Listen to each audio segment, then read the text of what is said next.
one last thing I wanted to do as like a fun thing, because I knew I was going to have a little bit of time left. I'm actually at 40 minutes, which, well, okay, it's saying we're 40 minutes. I did probably pause for a little bit to start the intro, so it's probably close to 40. So I'm actually surprised I got this far, but then again, I knew that I could rant if I really had to.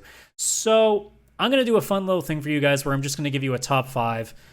You know, I am the biggest JRPG fan, and we have talked about Final Fantasy before on the show about how Final Fantasy 16 is making me so worried that I might have to quit Square Enix entirely over it. I figured it'd be, you know what, let's have some fun. Let's do a top 5 Final Fantasy games for me personally. So I am not, when I say this top 5, I am not saying these are the best Final Fantasy games, period. I'm saying these are my top 5 Final Fantasies. So if your favorites aren't included in this top 5, I'm not sorry. You were warned. This is my personal favorite. Whatever you put on the pedestal is what you get to do. And you're welcome to slag me like a son of a bitch in the comments below or through our Gmail account, pixelplaypodcast@gmail.com, pixelplaycast on Twitter and Instagram. Do whatever you want. Lash me out. I don't care. These are my top 5. So, starting at number 5, some people are going to be like, really? That's your top 5? But yeah, it is. Final Fantasy Tactics Advance. I didn't play the original Tactics. I wish I had. I still could if I wanted to. I have a really weird thing. Like, I love Chrono Cross, for example. One of my favorite games from that era. I have a really hard time going back and playing the game just because of how it looks. I don't know what it is about visuals, but like as soon as I see the blocky textures and stuff, it just kind of takes me out. I think because I've already finished them, it also makes it easier for me to be like, do I really want to go through this again? Whereas, you know, I think with Tactics, it really just comes back down to like, I would love to go back and play it because I never have, but like, I don't know. There's no incentive for me to do it. And it sucks because I'd love to. It's just one of those things where it's like, man, I just can't get myself to do it. Don't know why. It's one of those things where it doesn't work. But Tactics Advance, on the other hand, I played the hell out of that game. Played that a crap ton. And it's one of those few games that when I was younger that like sometimes you listen to music when you play games. I do that sometimes depending on the kind of game. This was a game that I did a lot to. And the song that I associate the most, which also makes me a little bit sad thinking about it now, is Linkin Park's Numb. Don't ask me why that song specifically to this game. It's just because that was like the hit at that time, and I listened to that song a lot. I like that song. Meteora is one of my favorite records still to this day. But like, anytime I see footage of Final Fantasy Tactics Advance, I immediately have Linkin Park in my head. It's just how it kind of works. But like, from playing this game, it really makes me want to go and play Tactics. But again, I just, for some reason, can't get myself to. I need to go back and play Advance, honestly. That's what I should be doing.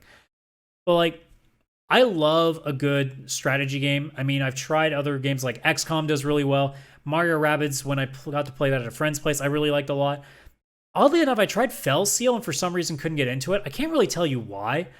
I'm not really sure why, actually. So it's just one of those times that I guess it just didn't work out the way that it wanted to. But that one didn't work. But generally speaking, like Fire Emblem works really well. Like Fire Emblem Awakening, I really love too. So all of these kind of strategy games, turn-based strategy games, I really like a lot. I guess the art style for Tactics Advance really grew on me. I like that sort of anime-ish art style. I guess it's a big part of it. And it is a very chill game that you can kind of like just have a good old time with, play a couple of rounds with, and just be over and done with it. Really enjoyed it a lot. There's going to be a lot of games on this list that people are going to still look at and be like, man, you really put that above X or X or X or X or X. Like, no, it's for whatever reason, that has a lot of extra like nostalgia to me, whereas some other ones just don't seem to do it the same way. But yeah, that's going to be number 5 for me. Number 4, I've recently finally taken a good stab at, and that's Final Fantasy XIV. I really struggled with 11, really did. And it sucks because I really, really, really love Final Fantasy. And when I played 11 for the first time, I thought, oh man, it's a Final Fantasy game I can play online with friends. That sounds so cool. And then I play it and go, this is so boring. I generally struggle with MMOs as well. Like the only ones that I really spent a good chunk of time with was Guild Wars and Final Fantasy XIV. And those have been in free games. I tried WoW, didn't really get into it much. Old Republic, didn't really get into it much. Phantasy Star Online 2, I wanted to love so bad. Maybe the new one they're coming out with. Can't think of the name of it right now. But PSO2, I enjoyed it for a little bit, and then it just started getting like away from me. 14, I have now played 2 separate full month trials of, and I'm now have a permanent, now that I finally figured out that my PC version is fine. I bought it way back in the day on PS4 for some reason and never played it, and I guess I forgot. So when I tried to activate a free trial on there, it was still only 30 days because it registered the game. And I guess if you buy it on the store for money, it just doesn't make it a free game anymore. I don't know. It was really weird how that worked out. But either way, like I've played 2 full 30-day trials with it. I've gotten pretty far. I think it was like mid to late 30s as a ninja both times. And I really enjoy the game. It's a great time sink. Like, I love games that I can just kind of play and just run around in and not do much, especially for podcasts. I love playing games that I can listen to podcasts to, so that helped a lot. But yeah, that is my number 4. I need to get back into it again. I actually tried to stream it a little bit, and the problem is A, it's really hot in here now that it's in the summer. I don't have AC. And B, I generally try to play it when I have a lot of stuff to talk about, because I don't have a lot of people that watch my streams usually, so it's really hard to interact with nobody. And I know that people do it all the time where they can talk for hours about random stuff. I don't like just bringing up random things. I try to have either things to talk about or I try to interact with people. And there's only so many things I can bring up in like a 2 to 3 hour stream. So it's hard to get those together. So I haven't really gotten a chance to go back to it with the actual proper permanent free trial that I have. But I definitely need to get back into it, and I absolutely will at some point. Number 3, now we get to the good stuff. Final Fantasy IV, Super Nintendo. I love that game. Oh man, do I love that game. The first Final Fantasy I ever played. And man, there is so much about that game that I miss. And I've gone back and played it a bunch. I wish I could do it more. And the Pixel remaster has me worried. I really wonder if like I'll go back and play those games and be like, man, I don't know, I just don't feel it anymore.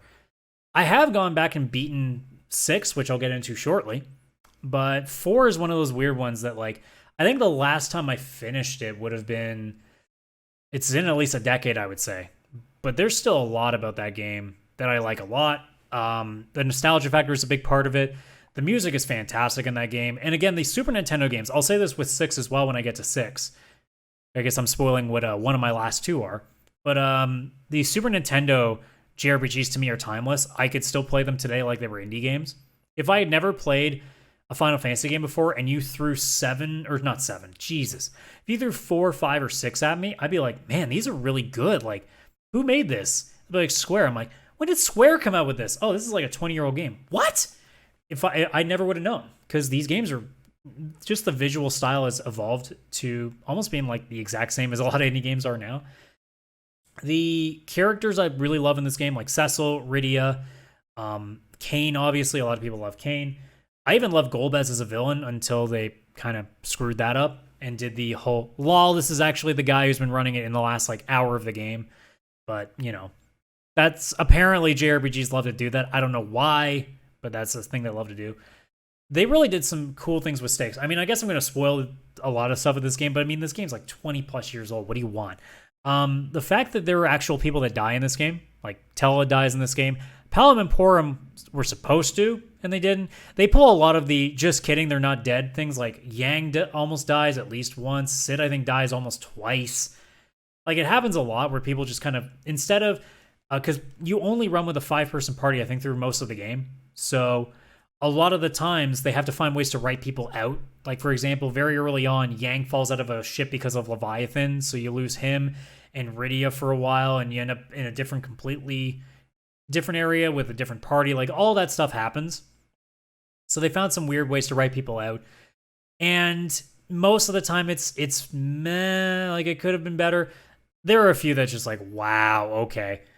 But like overall, I really still love a lot about the game. I know that it sounds like I'm bitching a lot about this game because of some of the stuff it does, but you know, I bitch about almost every game because it's easier to find stuff that you hate. Because whenever you say something about things that you like, you're just like, oh man, it's just so awesome, you gotta play it. Sometimes it's not always as easy to talk about all the things you really love. But yeah, I absolutely adore that game. Number 2 is where we talk about Final Fantasy X. I've gone back recently because I've said for the longest time that 10 is my personal favorite and 6 is the best. It's now reversed. 6 is my favorite game and 10 is my second. Only because now that I've played 10 a little bit more, I have to admit that the story in the second half is horrible. It is horrible.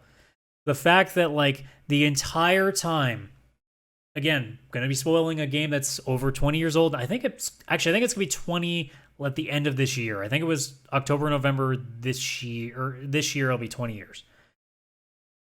The first half of the game is you getting teleported into this world, it seemed, 1,000 years into the future. It's your world, but 1,000 years in the future, where this monster that you saw wreck your city has been wrecking the world for a millennia. And it's completely wrecked to the point that machines don't exist anymore. It's like we've regressed back to, you know, the days of wooden huts and like stone buildings.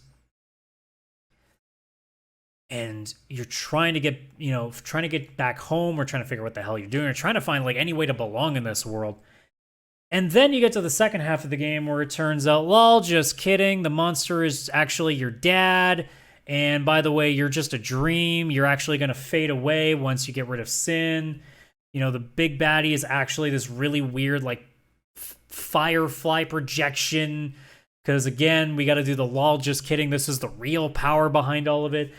I've really gone back and played the game, and the second half is so disappointing that as much as there is so much love, I love the soundtrack to that game. I love the visuals of that game. Blitzball, I wish to this day that they made a Blitzball game. I wish I could buy an actual Blitzball.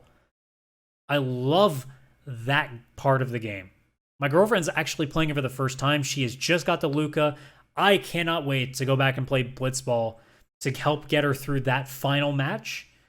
And, you know, man, I love so much about that game, but I cannot, without a critical eye, go, man, even for all the things I love about it, just that one thing that sticks out like a sore thumb just doesn't quite do it. Which brings us then to the number 1 of Final Fantasy VI. Because like I said, there are a lot of things that I don't like about Final Fantasy X in the end. 6, I do not have that problem. That problem does not exist. It's great. I love it. Everything about it. Quite possibly one of the best soundtracks ever in a video game. Almost one of the best. Quite possibly the best villain in a video game I've ever played. Kefka, as we're seeing on the screen right now, not even intentional that it happened if you're watching the video version. Kefka is one of the best villains ever, certainly the best Final Fantasy villain ever. I know some people might have some arguments. I'm not really willing to hear them. Okay, fine. In the comments below you can say it, but I probably will say, no, lol, you're wrong. But everything about this game is so well done. The only honest complaint that I can have about it is that because the cast of party members is so big, some of them just fall through the cracks and don't get the best showing. But like, for every Umaro or Mog, there is Edgar, there's Sabin, there's Terra, there's Locke, there's Celis. There's so many that do incredible. And the story has a lot of moments. One where the villain gets to win. And you get to see some horrifying stuff. I still kind of have a bit of a scar from watching the Earth split and seeing, if I'm not mistaken, adults and children fall to their deaths. Some pretty horrifying stuff. And having the old battle system, the old school ATB, granted, some of the abilities become useless when you start teaching magic to everybody. I guess that's my second complaint. Just the fact that, you know, eventually you just teach all your party members Ultima and then you stop using their abilities. I try not to do that because I know it's more fun to, not do the same thing over and over again. So I just do what I normally do in JRPGs, which is level up way too much, so that way I can have a little bit of fun. But everything about this game is basically perfect. The battle system is at its best. Music is amazing. Story is incredible. I know some people have a little bit of a weird issue with some of the parts of the story. I can forgive most of any of the little things they do wrong. The villains are great. Party members, for the most part, are great. Again, like I said with Final Fantasy IV, it looks pretty timeless. I could still play it today. Makes me worry about the pixel remaster a little bit because I've seen what the new Terra looks like. I think it looks a little more bland now, which is mostly what my complaints of the new pixel representations of the characters are. But like everything about 6, the original game is so good. Now, I would suggest if you can, try to play the SNES version. If you even have to use an emulator, I guess do it that way. Don't touch the mobile versions of 4 and 6. Please, for the love of God, for your own sanity, don't touch it because it's the ugliest thing I've ever seen. The PC versions are a little bit weird. The PlayStation versions were really weird with loading times because apparently the PlayStation couldn't handle a Super Nintendo game. So, yeah, like 4 and 6 are guaranteed. Like you cannot go wrong with those. 10, I will tell most people, is a nostalgia thing for why I put it up there. 14, if you have any interest in MMORPG, get the free trial, go have fun with that. It is, even solo, it can be a nice time sink. If you want a chill game or a game that you like play with like music on, podcast, radio, like whatever you want, do it there. And then Tactics Advanced is just kind of like me going, oh man, I wish I could go back and like just play a good old school like strategy RPG because I love to play Fire Emblem Three Houses, but alas, I can't. Maybe Metal Slug Tactics will do that for me. That's actually a possibility. So that's something I get to look to down the road. But anyways, that is my top 5. So 5, Final Fantasy Tactics Advance. 4, Final Fantasy XIV. 3, Final Fantasy IV. 2, Final Fantasy X10, whatever you want to call it. And at number 1, as it's just recently changed, Final Fantasy VI is my favorite Final Fantasy of all time. My personal top 5. And if you're sitting there being like, well, how's 7 not on there? I haven't played the remake yet. I played the demo and I thought it was really good, so who knows? Maybe sometime down the road, if I ever do this list again, it bumps Tactics out. You never know.